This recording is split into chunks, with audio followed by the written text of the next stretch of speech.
Assalamualaikum warahmatullahi wabarakatuh. Baiklah, perkenalkan nama saya Delsi Felianda dengan NIM 2510101003 dari Prodi Hukum Keluarga Islam. Baiklah, di sini saya akan menjelaskan sistem hukum Indonesia dan sistem pemerintah di Indonesia. Sistem hukum Indonesia dan sistem pemerintah di Indonesia adalah dua aspek penting dalam kehidupan berbangsa dan bernegara. 1. Sistem hukum Indonesia. Sistem hukum Indonesia adalah kumpulan aturan dan prinsip yang mengatur perilaku masyarakat yang didasarkan pada nilai-nilai budaya, agama, dan kebiasaan masyarakat Indonesia. Sistem ini memiliki beberapa karakteristik yang unik dibandingkan dengan negara lain. 1. Dasar hukum. Dasar hukum ada 3.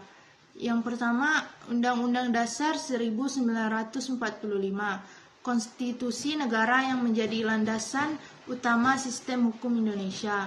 Yang kedua, hukum positif, hukum yang ditetapkan oleh pemerintah dan diakui secara resmi, termasuk undang-undang, peraturan perundang-undangan, dan keputusan pengadilan. Yang ketiga, hukum adat, hukum yang berlaku di masyarakat tertentu, terutama di daerah keanekaragaman budaya. 2. Pluralisme hukum. Sistem hukum Indonesia mengakui beberapa sumber hukum yang berlaku bersamaan. 3 sistem hukum yang berlaku paralel adalah 1. Hukum umum, mengatur aspek kehidupan sehari-hari seperti hukum perdata, pidana, dan administrasi negara. 2. Hukum agama, mengatur aspek kehidupan beragama seperti hukum Islam, Kristen, Hindu, dan Buddha. 3. Hukum adat, mengatur aspek kehidupan masyarakat adat suku-suku di Indonesia. 3. Komponen sistem hukum.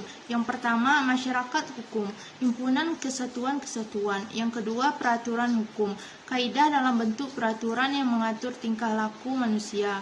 Yang ketiga, asas hukum, pedoman dalam pembentukan sistem hukum. Yang keempat, pengertian hukum, unsur yuridis yang menjadi bagian dari kesatuan sistem hukum. 4. Lembaga peradilan. Yang pertama, Mahkamah Agung, lembaga yudikatif utama yang menyelenggarakan peradilan untuk menegakkan hukum. Yang kedua, Mahkamah Konstitusi, lembaga yang berwenang mengadili pada tingkat pertama dan terakhir, yang putusannya bersifat final untuk menguji undang-undang terhadap undang-undang dasar. Yang ketiga, Pengadilan Negeri dan Pengadilan Tinggi, bagian dari kekuasaan yudikatif. 2. Sistem pemerintah di Indonesia. Sistem pemerintah di Indonesia adalah sistem presidensial dalam negara kesatuan berbentuk republik. Sistem ini diatur dalam Undang-Undang Dasar 1945 dan mengalami beberapa perubahan sejak kemerdekaan. 1. Bentuk negara. Negara Kesatuan Republik Indonesia.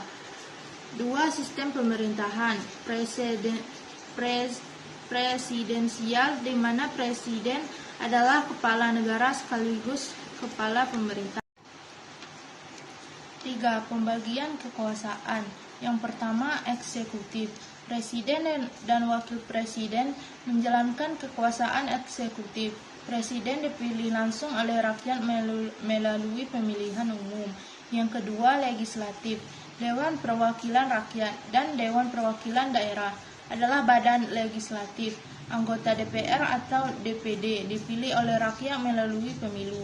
Majelis Permusyawaratan Rakyat terdiri dari anggota DPR dan DPD.